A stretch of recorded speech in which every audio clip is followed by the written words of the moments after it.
At the 11th hour of the 11th day of the 11th month of 1918, the Great War ended. Britain had won, the largest empire in human history, ruling over a quarter of the world. People were celebrating victory in the streets. Maps were still red. Sea routes were still under control. London was still the center of global finance.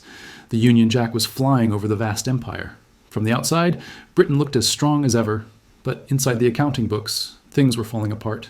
Britain was no longer the Britain it once was. The great victory had consumed the nation's wealth. Welcome to Code 404, Economy, where the historical codes of money are revealed. The truth is always hidden in the details. The war had given Britain a military victory, but it left behind an economic ruin. For 4 years, the state had spent money on a scale never seen before. Financing massive armies and enormous fleets was no easy task. At first, this burden was covered by the wealth the empire had accumulated over a century. But as the war dragged on, those resources melted away. Then, borrowing began. Before the war, Britain was the world's creditor. After the war, it became the debtor. Its largest creditor was the United States, and this debt had to be paid in dollars. This was not just an economic transformation. It was the gateway to a shift in global leadership. After the war, Britain faced a fundamental question. Would it adapt to the new world, or try to restore the old one? The British elite chose the second option. To them, the war was only a temporary interruption. The order had not been broken, merely suspended. Everything needed to be returned to the way it was. Before the war, British industry had dominated global trade. But as the war continued, production faltered. Meanwhile, American and Japanese competitors had expanded their industries. They captured the textile and machinery markets. British industry, by contrast, was inefficient and technologically backward. This was the reality the British elites failed to see as they tried to summon the old world back. They believed the natural order would return, and London would remain the center of global finance. At the heart of this belief stood a single concept: the gold standard. Before the war, the gold standard had been the anchor of the global economy. Major currencies were fixed to specific quantities of gold. For Britain, the gold standard was not merely a monetary system, it was a status symbol, a moral framework, an imperial identity. Because the British pound was as trustworthy as gold, it became the world's reserve currency. As long as the pound was tied to gold, Britain was strong. If the pound lost value, Britain lost value. That is why the post-war decline of the pound was seen not as an economic adjustment, but as a national humiliation.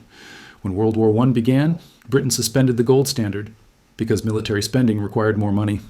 But there was not enough gold in the vaults to support it. The solution was to sever the link between gold and the pound. The result came back as inflation. During the war, prices in Britain more than doubled. The pound lost value against the dollar. Seeing this as humiliation, the elites argued that Britain must return to the gold standard as soon as possible.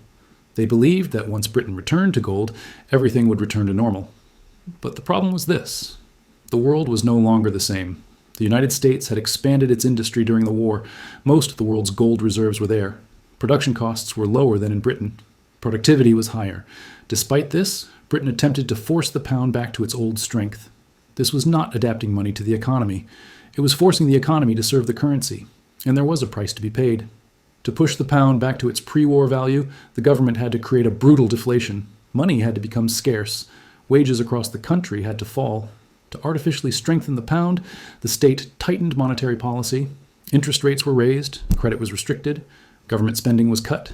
The goal was clear: wages would fall, costs would drop, and the pound would become respectable again. On paper, this policy looked consistent. In reality, it was suffocating production. In the early 1920s, an eerie silence spread across Britain's industrial regions. Orders declined, factories operated at half capacity, exports collapsed. Coal, steel, and textiles were already being produced with outdated technology. The strong pound made them even more expensive in international markets. The government saw this as temporary. Industry felt it was fatal. Unemployment began to surge. But to the elite, it was merely a side effect.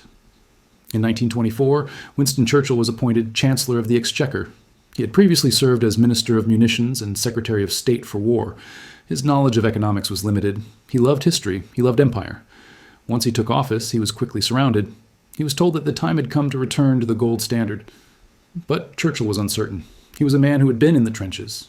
He hesitated over what this decision would mean for workers, industrialists, and merchants. Before making a decision, a dinner was arranged. Alongside supporters of the gold standard, one opponent was invited: John Maynard Keynes.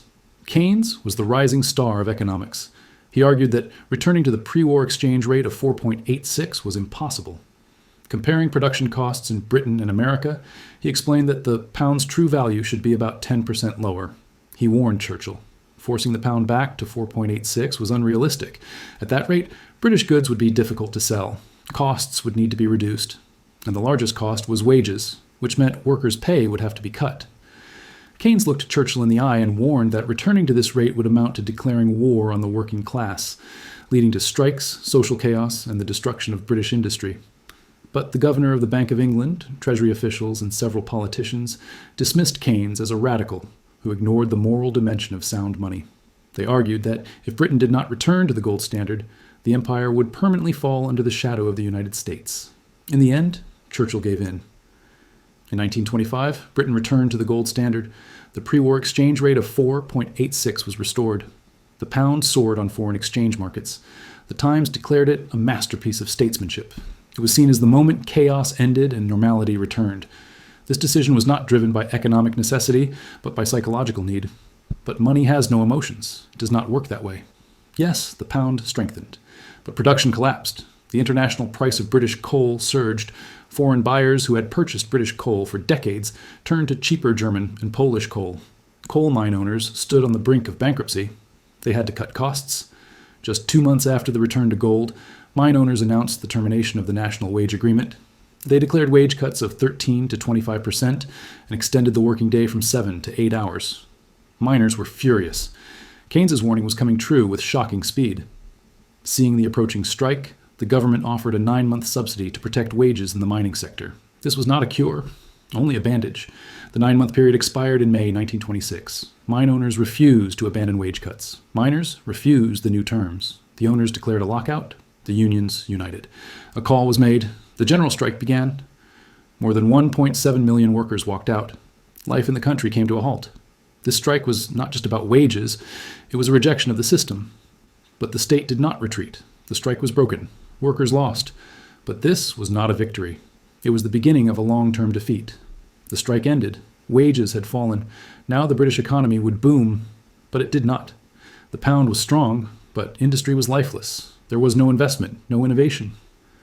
While America surged ahead, Britain stood still. The wage cuts in the mines were not enough to offset the high costs created by the overvalued pound. To keep the pound fixed at 4.86, interest rates had to remain high. Lowering rates would send gold flowing to New York, where returns were higher. Unemployment became permanent. The British elite consoled themselves with the idea of sound money. When the global crisis erupted in 1929, Britain was already weak. Its fragile export industries collapsed completely. By 1930, unemployment had surged from 1 million to 2.5 million. When the banking system was shaken in 1931, Britain had no strength left. London banks had extended massive loans to Germany, but when capital was frozen in Germany, London could not retrieve its money. Britain owed debts to France and the United States, but could not collect from Germany. In July 1931, a run on the pound began. Foreign investors realized the Bank of England did not have enough gold to cover its obligations. Every day, millions of pounds worth of gold were withdrawn from the bank's vaults and shipped to Paris and New York. Gold fled. The government panicked. The unavoidable truth emerged. The gold standard was unsustainable. In 1931, Britain abandoned the gold standard. The elite expected disaster, but disaster did not come. Yes, the pound fell, but the economy revived. Interest rates were cut. Credit expanded. Exports recovered. A bitter truth became clear. Years of suffering had been unnecessary. The tragedy of the 1920s came to an end. The British people realized that the pain of the last decade had been for nothing. Unemployment, strikes, hunger, all unnecessary. As a result of all this, the empire's balance sheet was damaged.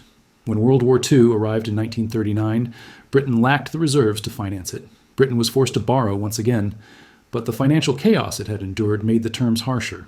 The United States agreed to lend only on its own conditions. By the time World War II ended in 1945, the British Empire had been financially liquidated. This story is not only about money and gold, it is about the wrong relationship between money and power. And Britain's experience is a clear warning for modern governments. Economic systems exist to serve society. And when this is forgotten, collapse is inevitable. When an empire sacrifices the welfare of its people for a symbol, it loses both the symbol and the power. History has shown this again and again. But lessons are often learned too late. If this video gave you a new perspective, subscribe.